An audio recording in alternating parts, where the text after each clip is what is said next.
When you look at the solar system, there's 9 planets, right? According to Neil deGrasse Tyson, the alleged rapist. They're all spinning in the same direction. You know the odds of that? 2 to the 9th power, 1 in 512. That's very rare. And by the way, do not, during this conversation, do not say it was God's will. Because if you use God, you have to read the Bible. And the Bible does not depict the earth as a spinning ball in a sea of nothing at all. So you can't have it both ways, guys. You can't have a firmament, 4 corners. God sits up and looks at us like grasshoppers. You can't have that and a spinning ball and nothing. Okay, listen, just please listen, because it's impossible. All right, next up on the solar system model, it's on a flat plane. Not just is the solar system a flat plane, the entire Milky Way galaxy is a flat plane. Want to talk about flat Earth? Oh, flat earthers, flat earthers. You're saying that after a big bang, even with the law of thermodynamics called entropy, which we'll get to in a second, somehow our galaxy ended up being a perfectly flat plane where all the planets spin in the same direction. The odds of that are less than winning the mega lotto every single day for thousands of years. Understand that. Now look at the moon. The moon is a perfect circle. The odds that happened after Big Bang and just chaos of atoms and particles and dust and rocks colliding is 0. The odds are literally 0. There's no force, there's no wind, there's no erosion, there's no water, there's no force acting upon that moon that would make it a perfect sphere. Next up, why are the craters all perfect spheres? The way asteroids hit, side angle, we've never witnessed an asteroid, okay? The odds that the spin of the moon is exactly the same speed as it rotates around the Earth, again, are 0. If it was 1/4 of 1 mile per hour different, it would slowly turn.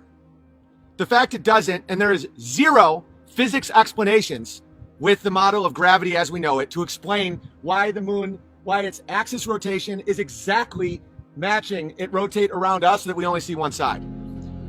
Light being shined upon a sphere does not make the luminescence the same all the way across. You can do a test with a tennis ball and a flashlight.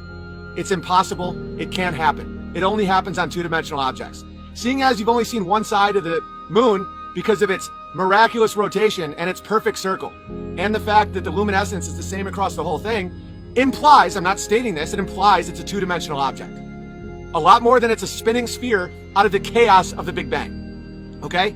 The size and weight of the moon, according to science, it is impossible for it to be rotating around our Earth. The way the moon was created, according to mainstream science, is that an object the size of Mars hit our Earth and created the moon. That's nonsense. We would have rings like Saturn. Where's all the dust? Where's all the debris? Where's everything? That all just disappeared?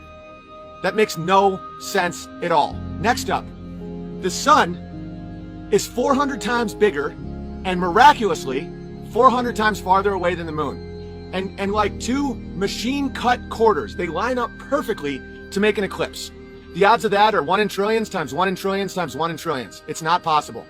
That the perfect circles in this world, which can't happen on the moon given the existing model, line up perfectly with something 400 times larger from a third factor, which is your fixed position on an Earth that they claim is spinning 1,000 miles an hour. Okay, the shadow of the eclipse is 70 miles wide. There is no way to make a shadow smaller than the object. Of course, there are people that say umbra, because like goats, they've been trained to say that, but they cannot recreate an umbra on Earth. They only believe it because they've been indoctrinated to believe it since the time of their birth by people who want to remove their connection to God. Okay, next up, evolution. So we have something called the Big Bang, which is the ultimate chaotic event. What banged? Who banged it? Why did it bang? How did everything come from a fixed point? Don't even try and tackle that because it makes 0 sense. But here's something that you can easily think of, and it disproves everything about mainstream science. The law of entropy is that matter and energy naturally go from order to chaos. If you break a glass, even after 1 billion years, the broken shards will not reform into the glass, because objects have a tendency towards entropy, towards dissolving, towards breaking apart. Whether it's empires or a broken glass, the longer you wait, the more the broken shards become sand. They get ground down, they will never go the other direction. So how do we have a human eyeball from a Big Bang? The Big Bang happens and it creates a never-ending waterfall, cascade, domino effect of atoms smashing against each other in an empty darkness for eternity. So given the law of entropy, that things go from order to chaos, how on earth do we have the structure of a human eyeball in which we can see light and then recreate the light in our minds as images that represent our physical reality? It contradicts to a point of laughable mockery.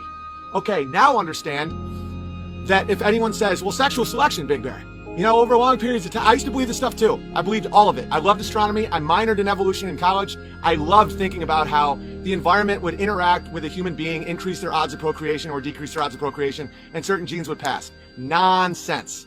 You're telling me that force that created the human eyeball, which is unbelievably complicated, that through a long process of light hitting cells and then becoming rods and cones, if that's from sexual selection, why does our skin burn in the sun? Why do I need an umbrella right now so that my skin doesn't become red and cancerous?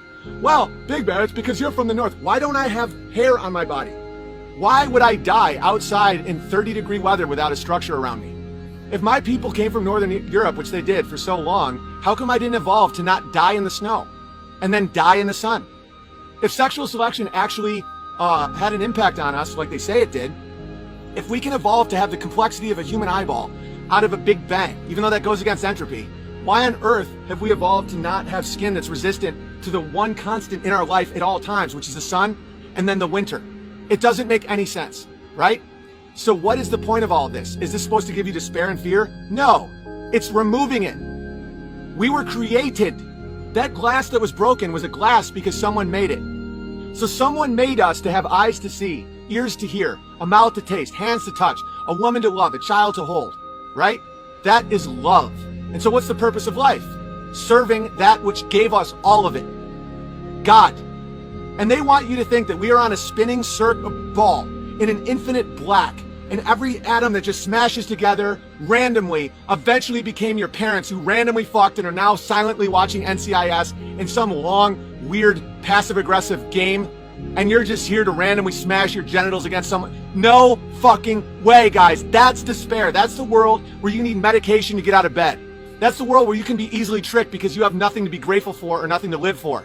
When you know that your eyes of your children were created, that means whoever created it loves you. So serve that who loves you, which is your creator. There is no way that moon just got this. The story is an endless serpent distracting you from God's love and making you sad and full of despair. And every time I point out one of these deceptions and people say, oh, I can't be with you on this one, man. It's too much stress. I'm removing the stress. You're made in love. Your soul matters. Your choices matter. God loves you. Why would God give you eyes that can see your wife holding a baby? That came out of chaos? No. Why would God make all these unbelievable nonsense things that everyone tries to explain away? None of the scientists have any cohesion whatsoever. They just changed the time frame of the Big Bang by 1 billion years, and no one batted an eye because they are not walking with God. Have gratitude. When you have gratitude towards your Creator, and it's so simple. Just be thankful every day. Be thankful that this was created, that this isn't random results of genital smashing.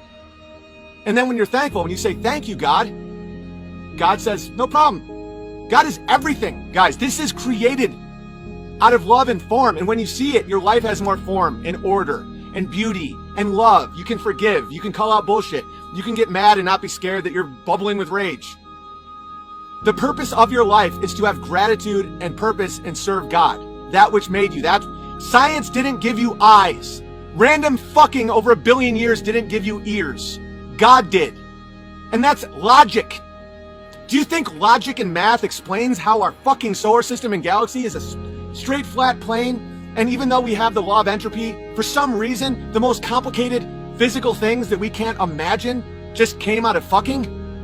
You're out of your mind. That is the illogic. Logic comes from a word, guys. Logos, logic. It's the same word, the word. God, form, natural law. It's all the same thing. You know what is real and what is not real. And when you know truth will set you free, work will set you free. Labor, truth, love, family, soil. That's what's real. Then you won't fall for these tricks